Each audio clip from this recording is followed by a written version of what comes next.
کن لوگوں کے ساتھ ایسا ہوتا ہے کہ وہ پختہ ارادے سے نماز پڑھنا شروع کرتے ہیں، لیکن پھر کچھ دن کے بعد ہی ان کی نماز میں کوتاہی آنا شروع ہو جاتی ہے۔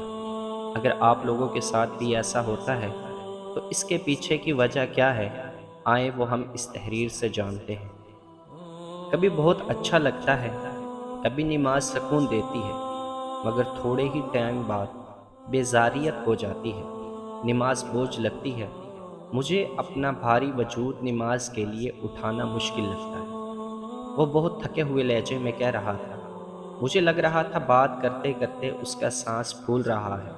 وہ مجھے ظاہری نہیں باطنی طور پر تھکا ہوا محسوس ہوا۔ تو میں نے پوچھا کہ نظر کا پردہ کرتے ہو؟ میں نے نرمی سے اسے دیکھتے ہوئے اس سے سوال کیا۔ اس نے حیرت سے میری طرف دیکھا۔ اس بات کی شاید توقع نہیں تھی اسے۔ نظر کا پردہ؟ میں سمجھا نہیں نظر کے پردے کا کیا تعلق نماز سے۔ الفاظ بے ترتیب تھے، لیکن میں مسکرا دیا۔ تعلق تو بہت گہرا ہے، کیونکہ بری نظر شیطان کے زہریلے تیروں میں سے ایک تیر ہے جو انسان کے دل میں اتر جاتا ہے۔ ظاہری پردہ کرنا تو بہت آسان ہے، مگر نظر کا پردہ کچھ مشکل ہے۔ جب نگاہ پاک نہیں رہتی تو عبادتوں سے لذت جاتی رہتی ہے۔ جب نگاہ پاک نہیں رہتی تو سوچ بھی پاک نہیں رہتی، اور جب سوچ خراب تو نیت خراب، اور اعمال کا دار و مدار تو ہے ہی نیتوں پر۔ تمہیں پتہ ہے، انسان جو دیکھتا ہے سوچتا ہے، جو سنتا ہے وہ اس کے دل پر اثر رکھتا ہے۔ کیا ہم دیکھتے ہیں اور جو ہم سنتے ہیں، جو ہم بات کرتے ہیں، کبھی سوچا ہے ہم نے؟ کیا تم خود اس معاملے میں احتیاط کرتے ہو؟ وہ نامحرم جو تمہاری نظر کو اچھا لگے، اسے پہلی نظر کے بعد اپنے نفس کی تسکین کے لیے کتنی بار دیکھتے ہو کہ وہ کس قدر خوبصورت ہے؟ فیس بک پر کوئی غیر مناسب تصویر، کوئی ویڈیو، کوئی بات، جب کوئی نہیں دیکھ رہا ہوتا تنہائی میں، مگر صرف اللہ تعالیٰ دیکھتا ہے، تو کیا ایک دفعہ اس پر رکتے ہو؟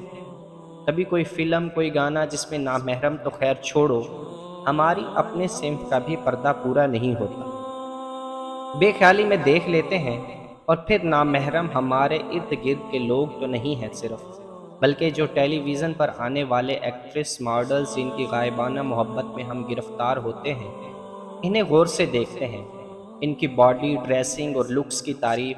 یہ سب نظر کا پردہ ختم ہونے کے بعد ہی ہو پاتا ہے۔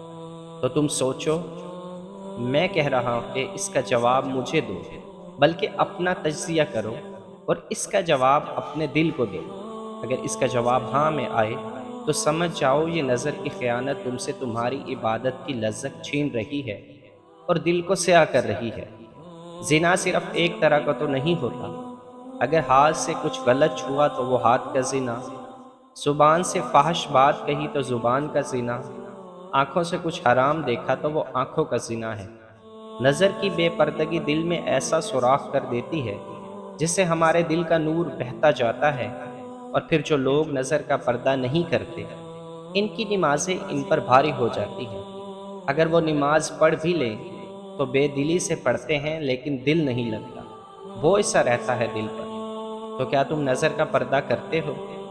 اگر نہیں تو آج سے عہد کر لو، جب کبھی غلطی سے کچھ غلط دیکھ بھی لو، اگر کبھی تمہارا نفس تمہارے ایمان پر حاوی آ جائے تو فوراً استغفار کر لیا کرو، اللہ کی طرف رجوع کر لیا کرو۔